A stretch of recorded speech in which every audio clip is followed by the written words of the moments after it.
BYU, Texas Tech, and then everybody else. These two schools have reset the expectation of NIL in the Big 12, and if you don't catch up, that's not good. This is a Locked On Big 12, Locked On Texas Tech crossover.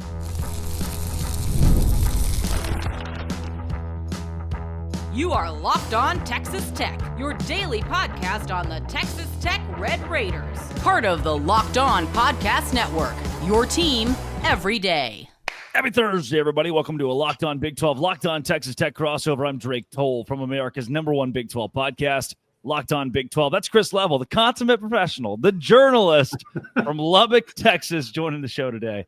Thanks for making our shows your first listen every single day. We will start BYU, Texas Tech, and everybody else. If you don't catch up, you're far behind. And schools like Iowa State, schools like Cincinnati that have not shown the NIL initiative are going to be seen as lesser in the modern era of college football, even for the Big 12. While we start there, we'll also get into this Ross Dellinger report that schools can not sue this new governing body in college football over NIL caps and regulations, and we're effectively taking the power out of the university themselves. That might be a bad idea. Then Texas Tech needs to win now. This is the most important football season in school history. Those are my words, not Chris's. We'll get his thoughts if you hit subscribe. We get to keep our job. Chris, you had a crossover with Jake Hatch of Locked On Cougars talking about the NIL situations at Texas Tech and BYU. It seems as though now there is a gap.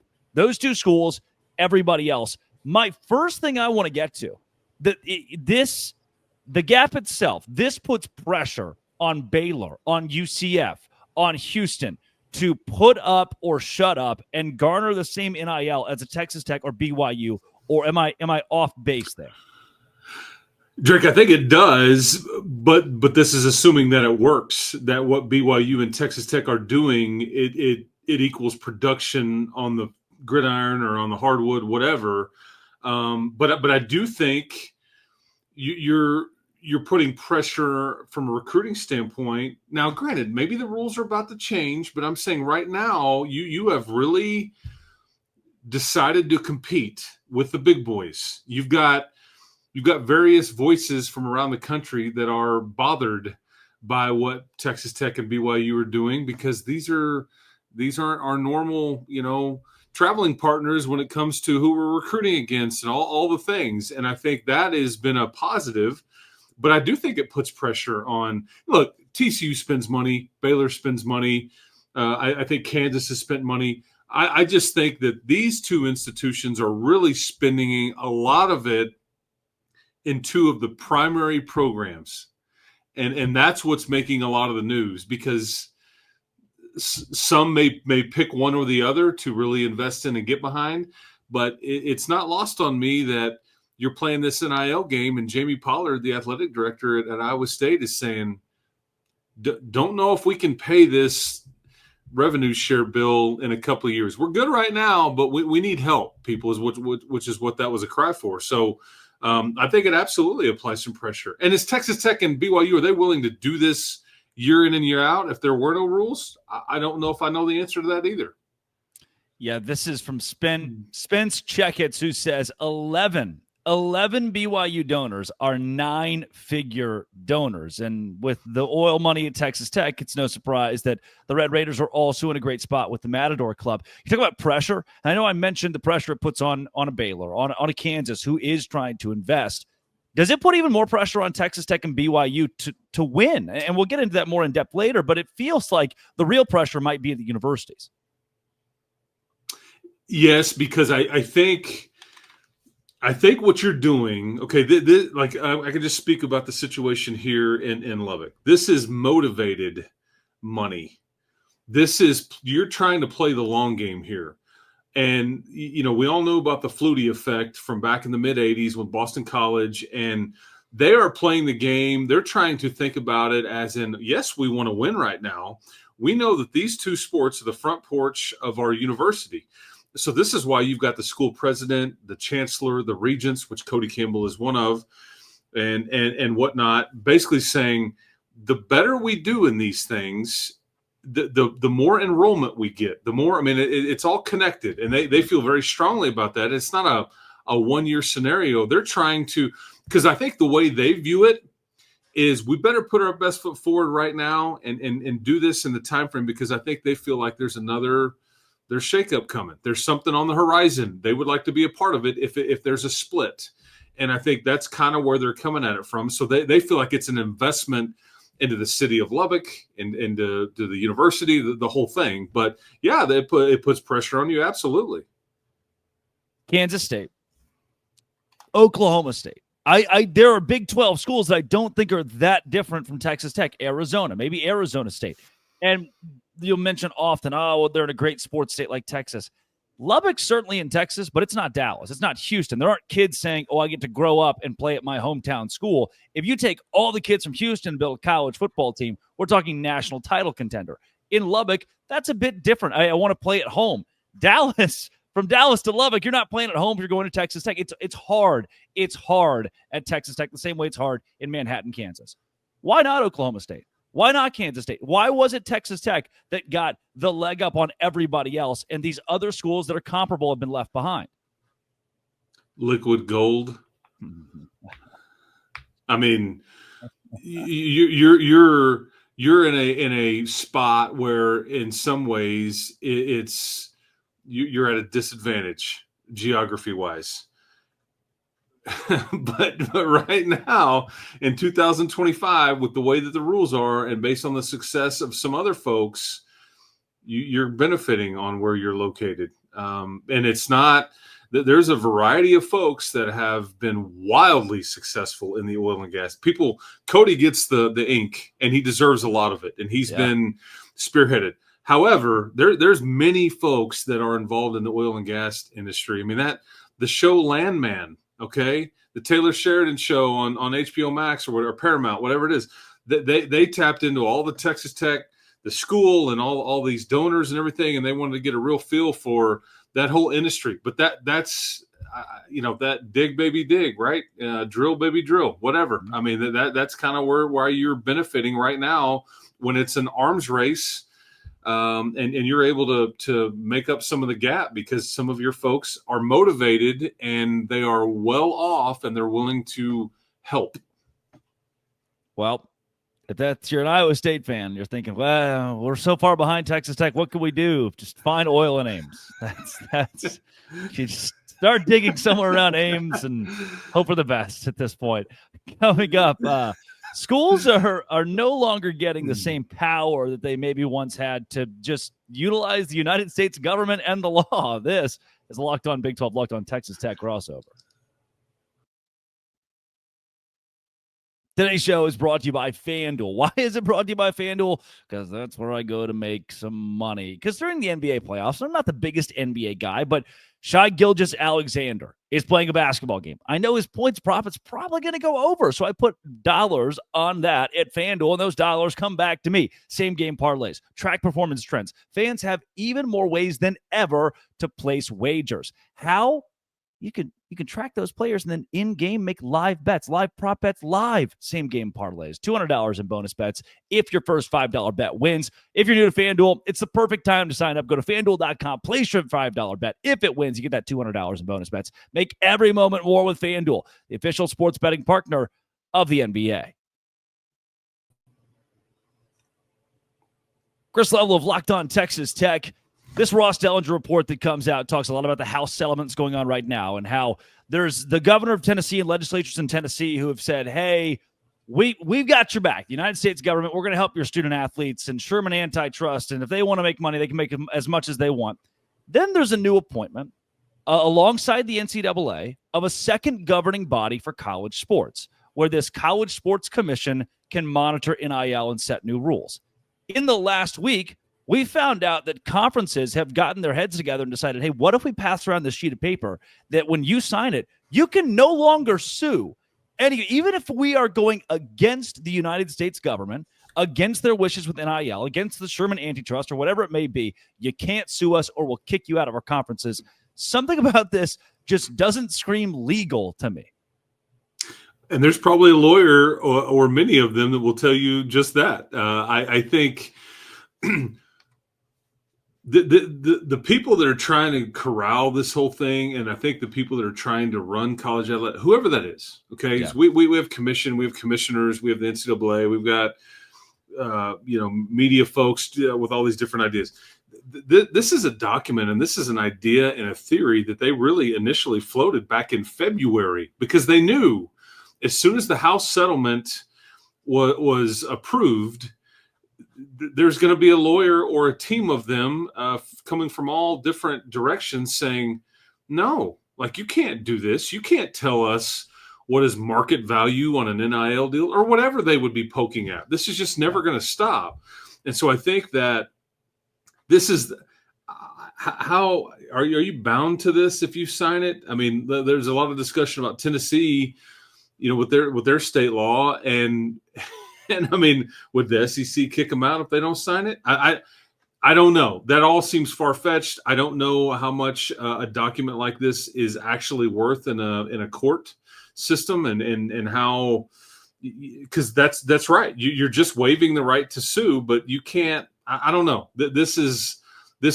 I get the theory. The idea of it is smart, because it's never going to stop, and somebody's trying to like throw up a stop sign and say, please let us just give us some rules and keep it this way for a bit. And the litigation part of this is going, no. I mean, you're not. If I own a restaurant and I want my stud point guard to come down to my restaurant and I want to pay him $150,000 to sign autographs, and this house settlement is saying that's way too much. This isn't. Well, no, it's my restaurant. I get to deem what it's worth. Whatever you want to describe. And this is kind of what Tennessee is basically saying.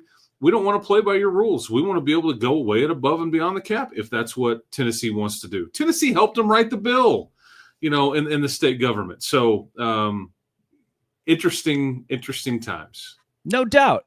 My biggest question, we've in my mind, we have already crossed the bridge into athletes or employees. We were formerly murky, blurry. Now we're there, especially with this idea that schools themselves will pay their athletes this $20 million per year going forward, if all goes the way that many expect it to. With that in mind, what if Deloitte, who's actually in the thick of this, or KPMG, or the waste management service that's down the street from my house, decided, hey, we want to pay you $1 million to go pick up garbage cans or to be a CPA, but we can't. There's a governing body, there's a college sports commission, but we can't. I just don't see how that's possible. I'm with you. It doesn't. That goes against everything that this country is about, really. Sure. I mean, and I just. Like, we have seen what market value is in recent weeks and months with the rules being what they were. And you're going to tell me you're going to put the toothpaste back in the tube and go, oh, it's a one-time deal, guys. Like, we're going to go back to bags of cash under the table when 50 grand is a ton of money that you hand somebody at a McDonald's on the corner. Hey, meet me there, man. I got you, man. We'll see you at Auburn in the fall, or whatever school we want to talk about. I don't buy it, and I think many people have questions about it. But I do understand that somebody is trying to get a hold of this thing and put some parameters in place so it somewhat levels it out, and we're just not swerving all over the road here. Easier said than done, though. Certainly, and the College Sports Commission is set in place to make this clear, to make it smooth, to have a governing body that's focused almost solely on NIL, and they don't seem to be getting there. Now the question to me turns to the NCAA. The question starts with, how do you get away with paying someone less when an employer wants to pay them more? Now it's the NCAA. Here's a quote from Dellinger. The NCAA is an association of its member schools. The same challenges of potential monopoly power and antitrust issues that the NCAA currently faces could easily transfer to a new, similarly structured organization. So if you leave the NCAA, the government's still going to rule over the next governing body. You can't escape the United States government here. They're going to have a hand in this somehow now. But how useful, you work in an athletic department, how useful is the NCAA to the SEC right now? I think no help at all. I mean, there's no teeth there. And one thing I wonder too, there's going to be some other things that happen in this scope. Like I think you're going to go from 2 transfer portal windows to 1. I think that will calm a bit, may even lower the dollar figures being thrown around and things like that. If you remove the December window. And you just so there's a few things that can be done structurally to kind of mitigate some of what people deem as a problem. But right now, I mean, because that's what Tennessee is basically. That's the bill is like, yeah, NCAA, we're not playing by your rules anymore. Sorry, like, what are you going to do? The problem is you've got 20 plus different state laws, and it's not nobody can get a grasp on like, okay, what's legal, what's not. You're just trying to get, simpatico here. Although, again, as I said before, easier said than done. It's just really, really tricky. And what sucks is, Drake, is that we all love the games. We all love this, but I just feel like these days we're talking way too much about antitrust, lawyers, settlements, and it just when is it going to stop? And that's what this is, an attempt to throw up the stop sign and say, can we just hit pause? Can we get a timeout, please? Can we just get back to what we all want, which is competition, all that? But again, I don't know if we're going to get there or not. I want to go back to Crabtree catching the touchdown. I want to go back to the simple era, Well, sure. I mean, that's what all this is in place. You're trying to get advantages. You're trying to build state laws to try to compete in the fall or the spring or whatever it is. But, geez, man, it's just – lawyers are the ones that are ultimately going to win here. Bottom line, billable hours, man. I'm telling you, retweet that, and that is who is winning. 20 years ago, just the catch, the upset, the Mike Leach top 10. That's the beauty of college football that feels like it's slipping through our fingers because of the way that we're going. And like you said, you can't put the toothpaste back in the tube. Coming up, Texas Tech, they're in win now mode, according to me. Locked on Big 12, Locked on Texas Tech crossover.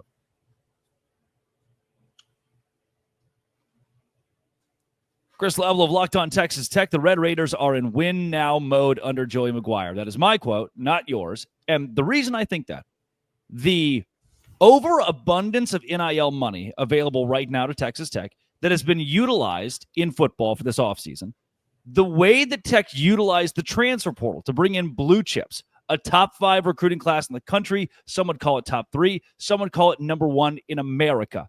This is a football team built to win. I would argue McGuire has had teams in his first handful of years that were built to win as well. Last year, the slip up against Washington State, the poor game against Baylor. You're looking at a Texas Tech schedule that, while it ended happily, it ended on a happier note in the regular season at the very least, it wasn't what you wanted. It's when are we finally going to get our feet up underneath us? Then this year, with the millions of dollars being pumped into the program, the transfer portal focus, it feels like, hey, if we're going to entrust a head coach with all of this money, all these resources, they better win.